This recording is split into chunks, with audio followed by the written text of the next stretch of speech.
Welcome back friends, SLD में आपका स्वागत है। आइए देखते हैं आज 5 स्टार ट्रिक्स के बारे में और आपको बेहतरीन 5 ट्रिक्स बताई जाएगी जो कि आपकी कुछ गणित की रहेगी ट्रिक्स और कुछ विज्ञान से रिलेटेड ट्रिक्स रहेंगी। आइए चर्चा करते हैं क्या है यह ट्रिक्स, इसके बारे में आपको हम बताते हैं। पहली ट्रिक्स आपको देने जा रहे हैं हम, चंद्र ग्रहण कैसे लगता है और सूर्य ग्रहण कैसे लगता है।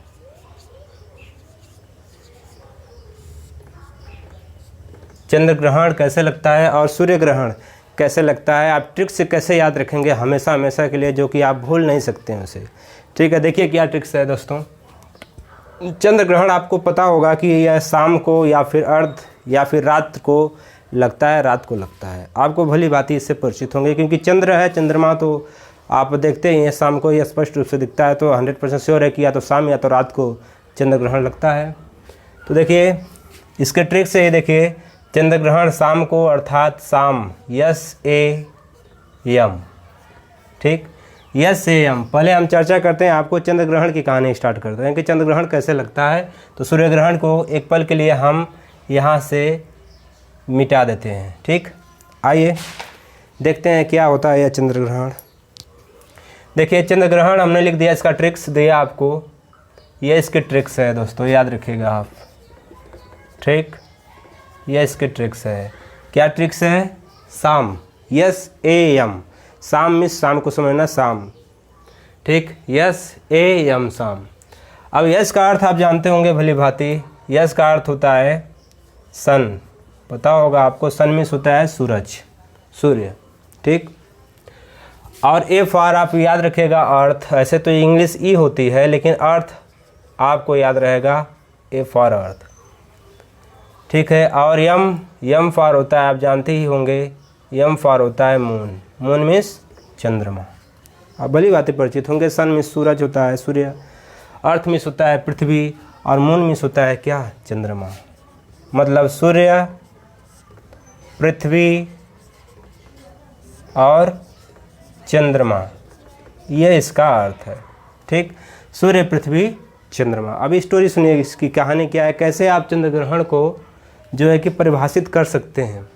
अब देखिए एक बात तो यह तय है कि ग्रहण कभी भी लगता है तो चंद्रमा या सूर्य को ढक लेता है। ठीक, ग्रहण का मतलब होता है काला छाया, काला छाया ढक जाना। अब देखिए ध्यान से, सूर्य है और अर्थ है और मून है। अब परिभाषा इसके चंद्र ग्रहण की कैसे बनेगी, क्या होगा, इसकी स्टोरी सुनिए। इसी से हम निकाल रहे हैं SAM शाम से। देखिए ध्यान से, इसके बगल साइड में है एक सूरज है, अर्थ के बगल साइड में अर्थ बीच में है, सूरज इसके बगल में है, मून भी इसके बगल में है, साइड साइड में मून और सूरज हैं दोनों।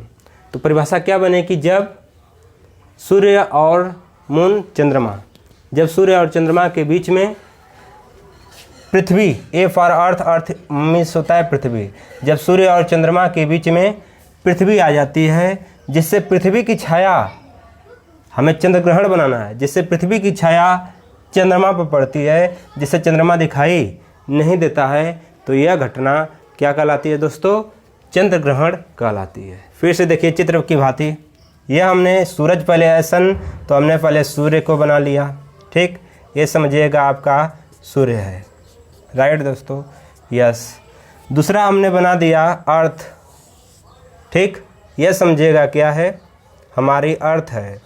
ठीक, ई फॉर अर्थ, या ई को हम ए भी कह सकते हैं, यहाँ ए से याद रखिएगा अर्थ है। और तीसरी जो पॉइंट है मून की, यह हमने मून बना दिया। ठीक, इसमें यम लिख दिया। अब देखिए यह है आपका, हमें चंद्र ग्रहण बनाना है तो जाहिर सी बात है कि चंद्रमा ही ढका जाएगा।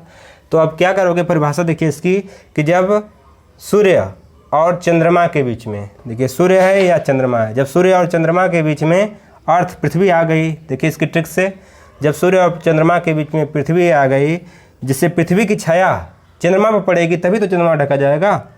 जिससे पृथ्वी की छाया चंद्रमा पर पड़ेगी और चंद्रमा दिखाई नहीं देता है, तो यह घटना कहलाती है दोस्तों क्या?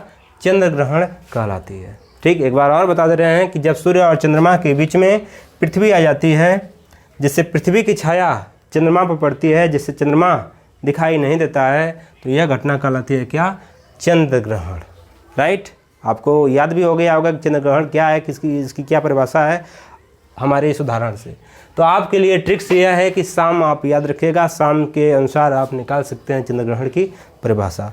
आइए दिखाते हैं आपको सूर्य ग्रहण कि सूर्य ग्रहण कैसे लगेगा। आइए लेकर चलते हैं सूर्य ग्रहण पर। बहुत ईजी है, आप इस ट्रिक्स को फॉलो करिए और इसे और आगे शेयर करिए। देखिए सूर्य ग्रहण इसी में आएगा, पहले ट्रिक्स में हमारी सूर्य ग्रहण है। सूर्य ग्रहण, अब देखिए सूर्य ग्रहण कैसे परिभाषित इसे करेंगे हम लोग कि सूर्य ग्रहण क्या है, किसी दूसरे को बताने के लिए कैसे आप यूज करेंगे। देखिए इधर सूर्य होता है आग का गोला। ठीक, सूर्य होता है दोस्तों आग का गोला। अब सूर्य आग का गोला है तो आपको एक शब्द जरूर आप सुने होंगे, समा। समा मीन्स होता है आग, SMA, समा। समा मीन्स होता है दोस्तों आग, और सूर्य आग का गोला ही है, आप भली बात ही जानते हैं। तो सूर्य के लिए हमने याद रखा कोडिंग क्या ट्रिक्स है, समा, यह इसकी ट्रिक्स है दोस्तों, आप याद रखिएगा, समा ही इसकी क्या है, ट्रिक्स है। अब देखिए परिभाषा बनाते हैं। जब सूर्य, देखिए यस का फार, यस फार आप जाने गए हैं, यस फार होता है सूर्य, ए फार होता है अर्थ, यम फार होता है मून। अब बीच में मून चंद्रमा आ गया है, तो सूर्य और पृथ्वी के बीच में जब चंद्रमा आ जाता है, अब याद रखिएगा आपको सूर्य को ढकना है, तो सूर्य को ही आपको इस प्रकार से व्यक्त करना है इस परिभाषा में कि सूर्य और पृथ्वी के बीच में जब चंद्रमा आ जाता है, सूर्य और पृथ्वी के बीच में जब चंद्रमा आ जाता है, तो चंद्रमा की छाया सूर्य पर पड़ेगी। देखिए इधर इसकी छाया सूर्य पर पड़ेगी, जैसे सूर्य ढका जाएगा तो यह घटना क्या कहलाती है, सूर्य ग्रहण कहलाती है। या इस प्रकार से आप इस प्रकार से भी व्यक्त कर सकते हैं कि जब सूर्य और पृथ्वी के बीच में चंद्रमा आ जाता है, जिससे चंद्रमा की छाया सूर्य पर पड़ती है, जो पास में है चंद्रमा की छाया सूर्य पड़ती है, जिससे सूर्य दिखाई नहीं देता है, तो इस घटना को क्या कहते हैं, सूर्य ग्रहण कहते हैं। आइए आपको फिगर की भांति बता रहे हैं, इसको ही हम फिगर की भांति में व्यक्त कर रहे हैं। देखिए सन है पहले, तो सन हमने बना दिया, SUN, चमकता है, आग का गोला है, समा है, इसलिए हमने इसको इस तरह से व्यक्त कर दिया। बीच में रख दिया हमने किसको, मून को। ठीक, और बगल में इसके हमने रख दिया किसको, अर्थ, ए फॉर अर्थ, याद रखिएगा इसमें। अब देखिए ध्यान से समझिएगा। अब देखिए परिभाषा के अनुसार क्या है कि जब सूर्य और अर्थ मतलब पृथ्वी, ठीक, जब सूर्य और पृथ्वी के बीच में चंद्रमा आ जाता है, जिससे चंद्रमा की छाया सूर्य पर पड़ती है तथा सूर्य दिखाई नहीं देता है, तो इस घटना को क्या कहते हैं, सूर्य ग्रहण कहते हैं। याद रखिएगा ट्रिक्स आपके लिए एक है समा। समा अगर ट्रिक आपको याद है तो आप अपने से भी इसकी परिभाषा बना सकते हैं, बशर्ते कि आप याद रखिएगा कि ग्रहण का अर्थ होता है ढक लेना। तो कौन किसको ढकेगा वो थोड़ा आप ध्यान से समझिएगा इसमें, ठीक है। तो पृथ्वी और सूर्य के बीच में या सूर्य पृथ्वी के बीच में, ऐसे भी आप हेर फेर कर सकते हैं इसको। सूर्य या पृथ्वी के बीच में जब चंद्रमा आ जाता है, जिससे चंद्रमा की छाया, हमें सूर्य ग्रहण बनाना है, तो चंद्रमा की छाया सूर्य पड़ती है, जिससे सूर्य दिखाई नहीं देता है, तो इस घटना को क्या कहते हैं दोस्तों, सूर्य ग्रहण कहते हैं। यह इसकी ट्रिक्स थी। आगे चलते हैं, आपको बताते हैं और ट्रिक्स। दूसरी नंबर पर ट्रिक्स हमारी,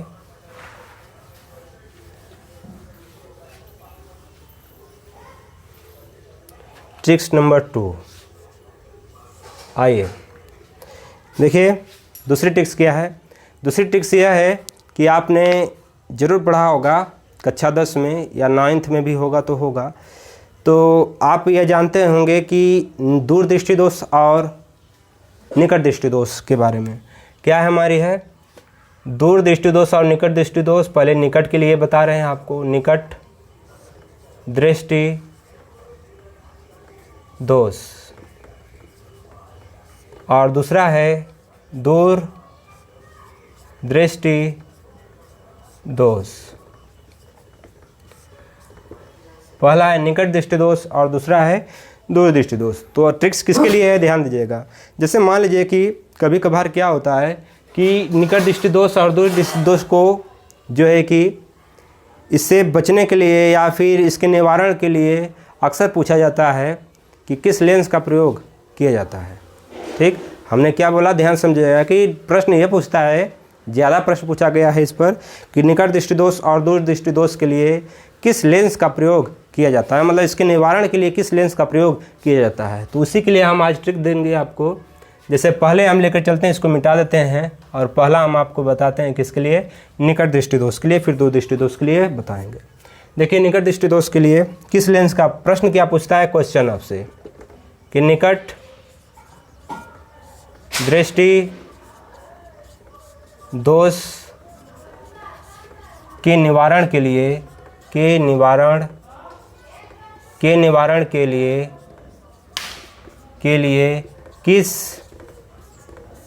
लेंस का प्रयोग करते हैं। ये आपसे प्रश्न पूछता है, कई बार प्रश्न आपसे पूछा गया होगा भी कि निकट दृष्टि दोष के निवारण के लिए किस लेंस का प्रयोग करते हैं या किया जाता है। देखिए ध्यान से, ट्रिक्स इसके क्या है वो दे रहे हैं आपको, आप कभी भी नहीं भूलेंगे, याद रखिएगा अगर इसे आप समझ गए तो। देखिए हमने ट्रिक्स क्या दिया, अवनी। अब इसका मतलब समझा रहे हैं आपको। अवनी इसकी ट्रिक्स है, निकट दृष्टि दोष के निवारण के लिए अवनी, याद रखिएगा इसे। अवनी का अर्थ देखिएगा, इसमें अवफार, अवतल, आपने सुना होगा अवतल लेंस, देखिएगा अवफार अवतल लेंस, और निफार निकट दृष्टि दोष, निकट दृष्टि दोष। बेहद आपको अच्छा लगा होगा ये अब सुनकर। अवनी है, अवनी अव का मतलब होता है अवतल लेंस, और निफार निकट दृष्टि दोष, मतलब निकट दृष्टि दोष के निवारण के लिए किस लेंस का प्रयोग करेंगे, तो वह हो गया अवतल लेंस। ठीक, फिर से समझ जाइए कि अवनी है तो अवनी का अर्थ हो गया, इसमें अव का अर्थ हो गया अवतल लेंस, निफार होता है निकट दृष्टि दोष, मतलब निकट दृष्टि दोष के निवारण के लिए हम किस लेंस का प्रयोग करते हैं प्यारे दोस्तों, अवतल लेंस। ठीक, अब ये याद रखिएगा आप, अवनी ट्रिक्स इसकी है, और ये आपको ट्रिक्स याद रहेगी तो आप तुरंत निकाल कर बता देंगे कि निकट दृष्टि दोष के निवारण के लिए किस लेंस का प्रयोग करते हैं, अवतल लेंस का प्रयोग करते हैं। आइए चलते हैं, आपको बताते हैं दूर दृष्टि दोष के बारे में। निकट दृष्टि दोष के निवारण के लिए हम अवनी ट्रिक्स याद रखेंगे, अवतल लेंस, और निफार होता है निकट दृष्टि दोष। आइए दूर दृष्टि दोष के लिए ट्रिक्स देखते हैं।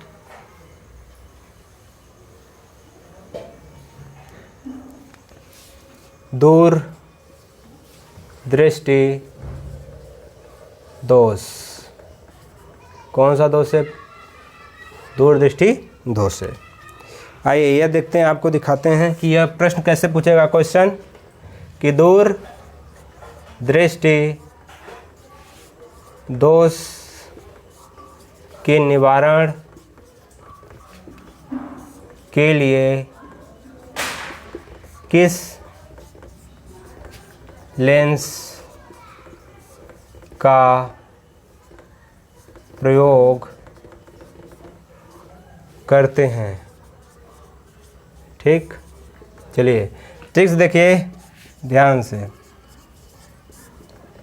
दूर दृष्टि दोष के निवारण के लिए किस लेंस का प्रयोग करते हैं या किया जाता है। देखिए ट्रिक्स, उर्दू, क्या है दोस्तों, उर्दू। ठीक, अब देखिए ध्यान से, उफार होता है दोस्तों उत्तल, आपने सुना होगा उत्तल लेंस का नाम, उत्तल लेंस। ठीक, उत्तल लेंस, और दूफार होता है दूर दृष्टि दोष, दूर दृष्टि दोष। अब बताइए कितना अच्छा ट्रिक्स लगा। अब आपको बस याद क्या करना, उर्दू शब्द याद रखिएगा। उफार होता है उत्तल लेंस, दूफार होता है दूर दृष्टि दोष, राइट। उफार उत्तल लेंस, दूफार दूर दृष्टि दोष, मतलब दूर दृष्टि दोष के लिए ट्रिक्स है उर्दू। और दूर दृष्टि दोष के निवारण के लिए हम किस लेंस का प्रयोग करेंगे दोस्तों, उत्तल लेंस का प्रयोग करेंगे। अब बेहतरीन आपको यह ट्रिक्स हैं, दोनों ट्रिक्स अवनी के लिए, मतलब निकट दृष्टि दोष, और दूर दृष्टि दोष के लिए ये दोनों ट्रिक्स थी आपकी। याद रखिएगा बस क्या इसमें दूर दृष्टि दोष के निवारण के लिए उर्दू ट्रिक्स याद रखिएगा, और उ फॉर उत्तल लेंस, दू फॉर दूरदृष्टि दोष। मतलब दूरदृष्टि दोष के निवारण के लिए अगर आ जाएगा कि किस लेंस का प्रयोग करते हैं तो सीधा मार देंगे क्या, उत्तल लेंस का प्रयोग करते हैं। चलिए आइए लेकर चलते हैं थर्ड पर, tricks number third.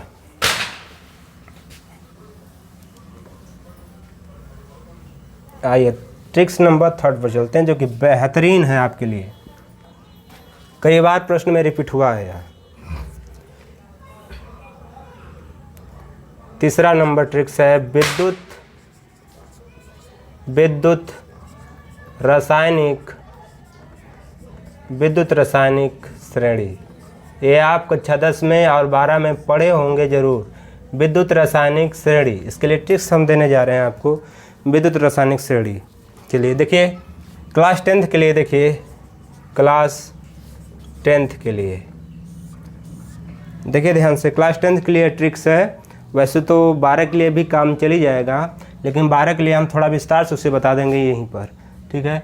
Class 10th के लिए देखिए ट्रिक्स क्या है।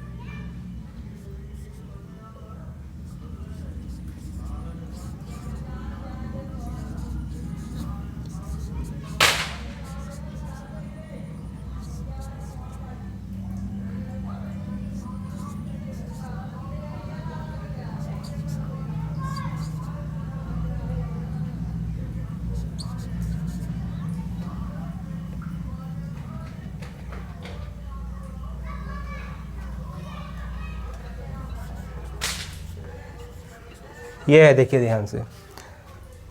पहला तत्व है पोटेशियम, Na का मतलब होता है सोडियम, Ca का अर्थ होता है कैल्शियम, Mg का अर्थ होता है मैग्नीशियम, Al का अर्थ होता है दोस्तों एल्युमिनियम, Zn का अर्थ होता है जिंक, Fi का अर्थ होता है आयरन, Pb का अर्थ होता है लेड, और H फॉर होता है हाइड्रोजन, Cu फॉर होता है कापर, Hg आप जानते हैं मरकरी है, Ag सिल्वर है, Au गोल्ड है। अब देखिएगा विद्युत रासायनिक श्रेणी में आपको बताया गया होगा, फिलहाल मैं आपको यह बता देता हूँ कि ऊपर से नीचे जाने पर और नीचे से ऊपर जाने पर कौन क्या बदलता है, इसमें ही पूछा जाता है। ठीक, फिर से सुनिए कि जब तत्व ऊपर से नीचे जाता है तो विद्युत रासायनिक श्रेणी में किस प्रकार से परिवर्तन होता है, क्या क्या बदलता है, इस तरह से प्रश्न पूछता है।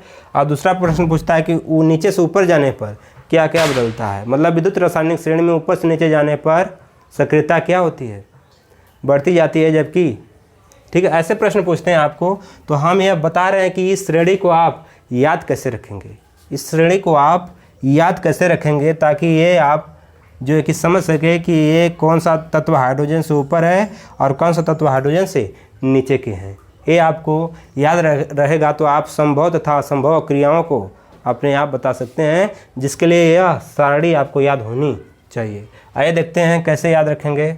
देखिएगा ध्यान समझते जाइएगा। का ना कार, Mg से मांगे, आल्टो या ऑटो भी कर सकते हैं, auto, Jain, Fi for Ferrari, ठीक। काना कार मांगे, auto, Jain, Ferrari, Prabhu, Pb for Prabhu, H for होता है आपको पता होगा, H का अर्थ होता है Cu का अर्थ हमने दिया यहाँ पर क्यों, ठीक। Hg का अर्थ हमने दिया हुजूर, क्या दोस्तों, हुजूर। देखो Hg हुजूर हो जाएगा ना ट्रिक्स, या हुजूर, ठीक। K फॉर का, ना हो जाएगा का ना, कार अपने तरफ से जोड़ा गया, मांगे, Mg मांगे, आल्टो या आल्टो भी बोलो या ऑटो भी बोलो, कोई बात नहीं है, Zn Jain, Ferrari Fi Ferrari, Pb Prabhu, H for है, Cu मतलब क्यों, देखो क्यों हो जाएगा आराम से, Hg का मतलब हुजूर कर दिया हमने। और ये नीचे इसके लिखना यहाँ पर जगह नहीं थी इसलिए हमने इसको ऊपर लिख दिया। यह हो गया Ag आज, Au से आओ, राइट। देखिए ट्रिक्स क्या है इसको याद रखने का। काना कार मांगे, आल्टो जैन, फरारी प्रभु हैं क्यों हुजूर, आ जाओ, तुरंत आपको याद हो जाएगा। अब ऐसे याद रखेंगे अगर तत्वों से लेकर तो आपको मुश्किल हो जाएगी कौन सा तत्व ऊपर कौन सा तत्व किसके नीचे है, इसको सीरियल वाइज से ही याद किया जाता है। तो काना कार मांगे, आल्टो जैन, फरारी प्रभु हैं क्यों हुजूर, आज आओ, ठीक। इस पर आपके लिए एक बेहतरीन ट्रिक्स है, इसको ऐसे याद रखेंगे तो आप ज़िंदगी भर इसे याद रख सकते हैं। ठीक, आइए 12th के लिए थोड़ा क्या होता है कि विस्तार से उसी में से इसको निकाल कर कक्षा 10 के लिए बनाया गया है। 12th के लड़के क्या करते हैं कि थोड़ा इसको एक्स्ट्रा याद उनको करना पड़ता है। जैसे यहाँ पर मैं बता दे रहा हूँ, जैसे 12th के लिए यह ट्रिक्स है, हालांकि ट्रिक्स तो नहीं है लेकिन यही ट्रिक्स है। अगर इसको भी वो फॉर्म याद रखते हैं इसकी तो आराम से तत्वों को बता सकते हैं कि संभव और असंभव अभिक्रियाएँ कौन सी कैसी होंगी। इसमें पहले नंबर पर आता है लिथियम, फिर potassium, barium, strontium, calcium, sodium, magnesium, aluminium, manganese, lithium, potassium, barium, strontium, calcium, sodium, magnesium, aluminium, manganese, zinc, chromium, iron, cadmium, cobalt, nickel, tin, यहाँ पर लिख दे रहे हैं nickel tin lead, nickel tin lead, hydrogen, copper, iodine, mercury, silver, bromine, platinum, chlorine, gold, fluorine. ठीक है दोस्तों, ये आपको क्लास 12th के लिए याद करना पड़ता है। इसी में से हमने इसको निकाला हुआ हूँ क्रम से, सीरियल वाइज से। देखिए, lithium, potassium, barium, strontium, calcium, sodium, magnesium, aluminium, manganese, zinc, chromium, iron, cadmium, cobalt, nickel, tin, lead, hydrogen, copper, iodine, mercury, silver, bromine, platinum, chlorine, gold, fluorine, ये इसी में से निकाले हैं। हालांकि इसके लिए तो ट्रिक्स नहीं है, लेकिन इसके लिए हमने ट्रिक्स बना दिया है कि कक्षा 10 के विद्यार्थी परेशान न हो। लेकिन क्लास 12th में भी काम चल जाएगा इसका, लेकिन कुछ तत्व आएंगे तो उनको आपको याद करना पड़ेगा। ठीक है, तो ये आपको ट्रिक्स समझ में आ गई होगी उम्मीद है। आगे चलते हैं, ट्रिक्स नंबर आपको बताते हैं 4। ट्रिक्स नंबर 4, आइए ट्रिक्स नंबर 4 के बारे में चर्चा करते हैं। यह क्या है, देखिए ट्रिक्स नंबर 4 है मैथ की। यह है ट्रिक्स, मैथ की ट्रिक्स है यह। ठीक है, याद रखिएगा ये किसकी ट्रिक्स है, मैथ के लिए ट्रिक्स बना रहे हैं। जैसे आपने पढ़ा होगा कक्षा 9 में 10 में कि किसी अंक पर या किसी अक्षर पर घात अगर 0 हो तो उसका मान 1 के बराबर होता है। ठीक, किसके बराबर दोस्तों, 1 के बराबर। जैसे हमने कहा कि x पावर 0 का मान 1 के बराबर होता है। हालांकि यह कैसे आया, या कभी कभार होता है 2 पावर 0 का मान 1 के बराबर होता है। किसके बराबर, 1 के बराबर। तो यह आया कैसे, ये कैसे बराबर है, हम तो अभी नहीं कहेंगे कि भाई कैसे आपने कह दिया कि यह 1 के बराबर है। तो आइए इसका समाधान हम बताते हैं कि यह कैसे 1 के बराबर होगा। देखिए, यही लेकर चलते हैं, x पावर 0 किसी भी अंक पर अगर पावर 0 हो तो उसका मान 1 के बराबर लिखा जाता है। क्यों, कारण देखिए इधर। जैसे हमने कहा कि x पर पावर 0 बराबर हमें दिखाना है 1। ठीक, क्या दिखाना है दोस्तों, 1। तो आप कैसे दिखाओगे, देखिए इधर x पावर 0 है तो हम 0 को 2 में से 2, या यहाँ पर आप 3 में से 3, 5 में से 5, 10 में से 10, 100 में से 100, 200 में से 200 घटा सकते हैं। आप भली बात ही जानते हैं कि 2 में से 2 जाएगा तो कितना पावर बचेगा, 0 ही पावर बचेगा। अब हमें इस मान को, या जो लेफ्ट हैंड साइड में इसको 1 करना है किसी तरह, तभी तो हम सिद्ध कर सकते हैं कि यह 1 होगा। आइए देखते हैं। अब देखिए, x पावर 2 है और यह आप जानते होंगे कि इसको ऐसे भी लिखा जा सकता है। अगर ये घातांक का नियम है कि अगर आधार बराबर हो तथा गुणे के रूप में हो, आधार बराबर x या भी x या भी गुणे के रूप में है, तो घातें क्या होती हैं, जुड़ जाती हैं। तो जब 2 और -2 को जोड़ोगे तो प्लस माइनस माइनस ही होता है। तो 2 में से 2 यह घट जाएगा। तो यह मान, जो यह मान है, यह इसी के बराबर है। मतलब x पावर 2 - 2 वह बराबर आप कह सकते हैं कि x पावर 2 गुणे x पावर -2। अब देखिए, यह x पावर 2 है गुणे यह, इस घात को, यह घात माइनस में है। अब इसको इस तरह प्लस में बनाने के लिए क्या करते हैं, इसको नीचे लेकर चले आ जाते हैं। तो ऊपर हो जाता है 1, और x पावर या -2 है, या प्लस बनने के लिए कहाँ हमने कर दिया, इसको नीचे कर दिया हार के रूप में। तो यह घात इसकी माइनस से प्लस बन गई। अब x पावर 2 ऊपर है, x पावर 2 नीचे है, तो कट जाएगा। तो बचेगा कितना आपका, 1। बोलिए आ गया कि नहीं। अतः हम कहते हैं कि x पावर 0 चाहे किसी भी अंक पर पावर 0 हो तो उसका मान कितने के बराबर होता है, 1 के बराबर होता है। आइए यह थी इसके लिए क्या बेहतरीन ट्रिक्स आपके लिए, ट्रिक्स आइए लेकर चलते हैं आपको। यह थी ट्रिक्स, आप याद रखिएगा, चौथी थी। ठीक, आइए लेकर चलते हैं 5वें नंबर ट्रिक्स पर। ट्रिक्स नंबर 5 लास्ट है यह भी मैथ से ही रिलेटेड है। अब ध्यान दीजिएगा, जैसे बड़ी बड़ी सवालें आती हैं ट्रिग्नोमेट्री में, ऐसे यह देखिएगा साइन 20 अंश साइन, 40 अंश साइन, 60 अंश साइन, 80 अंश का मान बताइए कितना होता है। तो लड़के क्या करते हैं कि पूरे बोर्ड पर इसको लिख कर लास्ट में ला देते हैं आंसर, बड़ा बन जाता है वह काफ़ी, और बहुत मुश्किल से वह आ पाता है। तो इसके लिए ट्रिक्स देखिए, एक और सवाल दे देते हैं इसी पर कास के लिए, कास 20 अंश, कास 40 अंश, कास 60 अंश, कास 80 अंश। देखिए दोनों का सॉल्यूशन एक ही ट्रिक्स पर होगा। कैसे हम इसका मान तुरंत ट्रिक से 5 या 10 सेकंड में ही बता सकते हैं। देखिए ट्रिक्स क्या है वो पहले समझिएगा। ट्रिक्स देखिए ध्यान से दोस्तों, ट्रिक्स यह है कि ज्ञात मान का वर्ग स्क्वायर होता है ना, ज्ञात मान का वर्ग बटा में क्या होता है, 4 होता है। इतनी छोटी सी ट्रिक्स है, बस यही आपको याद रखना है, ज्ञात मान का वर्ग बटा में 4। देखिए ज्ञात मान, अब पहले सवाल को इसको हम सॉल्व करते हैं इस पर कि देखते हैं इसका मान कितने के बराबर होता है। तो ज्ञात मान का वर्ग, अब इसमें से यह आप चुनिए कि ज्ञात मान इसमें कौन सा है, मतलब किसका मान आपको इसमें पता है, साइन 20 अंश का, साइन 40 अंश का, साइन 60 अंश का, कि साइन 80 अंश का। उसी तरह नीचे भी देखिए कास 20 का अंश का मान आपको पता है कि कास 40 अंश का, कि कास 60 अंश का, कि कास 80 अंश का। तो जाहिर सी बात है आप लोग सोच ही रहे होंगे कि साइन 60 अंश का मान हमें क्या है, पहले वाले सवाल में बता रहे हैं कि पहले सवाल का मान टोटल कितना होगा। साइन 60 अंश का मान आपको पता है कि साइन 60 अंश का मान हमें साइड में पता होता है, करनी में 3/2। तो क्या करेंगे, साइन 60 ज्ञात मान का वर्ग पूछा है तो ज्ञात मान हमें क्या है, साइन 60 अंश का मान हमें पता है।